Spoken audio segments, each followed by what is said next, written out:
Breaking news shakes the world of the WNBA.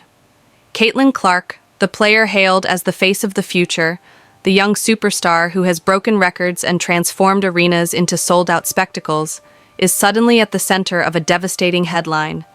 She's done. At least that's the growing fear spreading across fans, analysts, and the entire basketball community. But how did we get here? How did the most celebrated rookie in recent memory, the one who carried the Indiana Fever on her shoulders, end up surrounded by so much doubt and uncertainty? It all began with injuries. Caitlin Clark's journey into the WNBA started with fireworks, highlight reels, and historic television ratings. But the physical toll of professional basketball, combined with the crushing expectations placed upon her, has proven to be a storm that no rookie could fully prepare for. In July, she was sidelined with a painful groin injury, forcing her to miss crucial games as the Fever tried desperately to stay in the playoff race. Fans held on to hope, believing she would bounce back quickly. After all, Caitlin was supposed to be unstoppable. Then came the second blow. On August 7th, while training individually in Phoenix, Clark suffered another setback, a bone bruise on her left ankle. At first, the team reassured everyone that this was nothing more than a minor complication, but as days turned into weeks, silence grew louder. No timetable for her return, no clear updates, just vague statements about recovery taking longer than expected.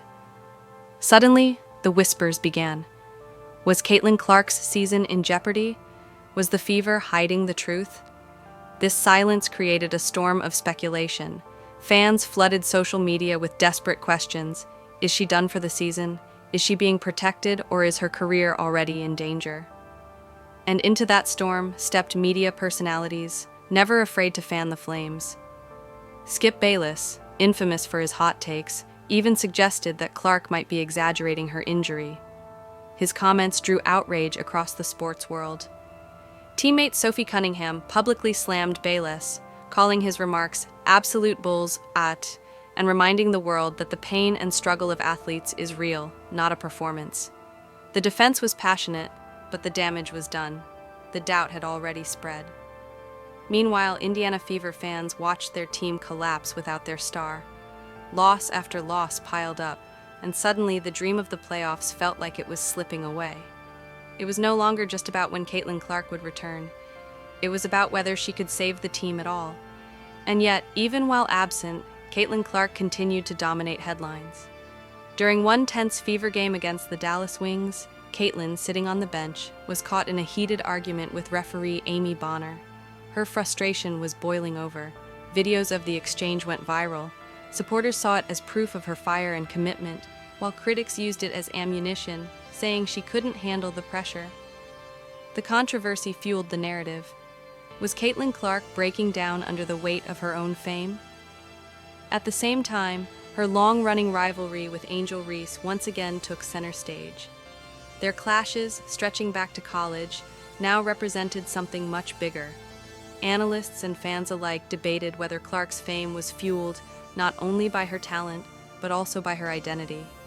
As a white athlete in a league dominated by black players, Clark's level of sponsorship and media attention sparked discussions about race, privilege, and representation. Michelle Obama even spoke out, warning of the emotional toll online hate and scrutiny can have on young athletes. A statement widely interpreted as a reference to the relentless battles Clark and Reese face every day. But Clark's influence doesn't stop at culture wars.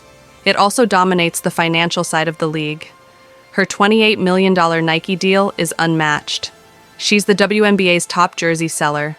The Fever, once struggling to fill seats, now enjoy sold-out crowds and national broadcasts. The Caitlin Clark effect has been studied, analyzed, and praised. It is undeniable. One player has transformed an entire league's visibility and profitability. And yet, all that attention makes her absence even more glaring.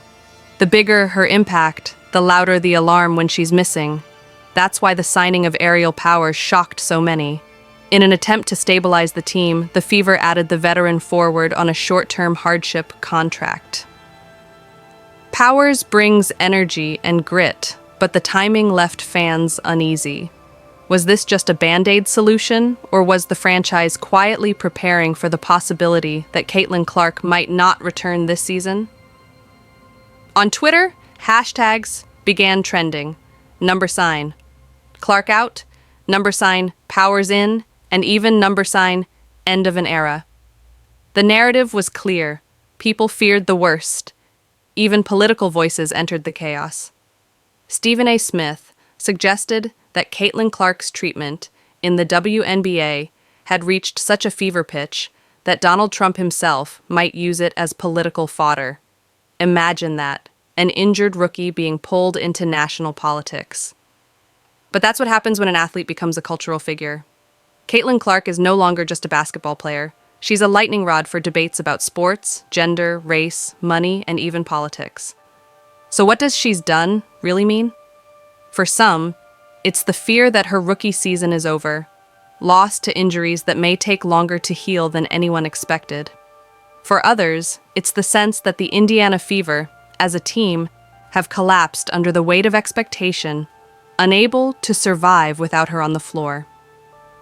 And for the most dramatic voices, it's the terrifying possibility that Caitlin Clark, at just 23 years old, may already be facing a career trajectory derailed before it truly begins.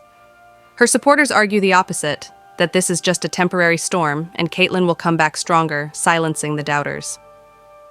They point to her college career, where she consistently rose above pressure, delivering record-shattering performances when everyone counted her out. They believe that if anyone can overcome this moment, it's her. But the skeptics aren't quiet. They point to the pattern. Injury after injury, controversy after controversy, all within the first months of her career. They wonder if the weight of the hype has crushed her before she had the chance to fully establish herself. They wonder if the WNBA put too much on her shoulders, too quickly, and whether the consequences are now unavoidable.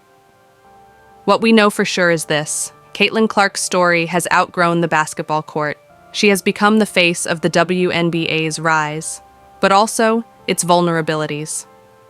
Her injuries are not just medical setbacks. They are cultural earthquakes, shaking the league, the fans, and the future of women's basketball itself. So is Caitlin Clark really done? Or is this just the dramatic low point before a legendary comeback? Only time will tell. But one thing is certain: the basketball world has never been more invested in one player's fate.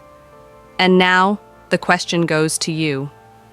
Do you believe Caitlin Clark will rise again, stronger than ever? Or are we truly witnessing the end of her era before it even began? Leave your thoughts in the comments, share this video with fellow fans, and make sure you subscribe so you don't miss the next chapter in one of the most shocking and emotional stories in sports today.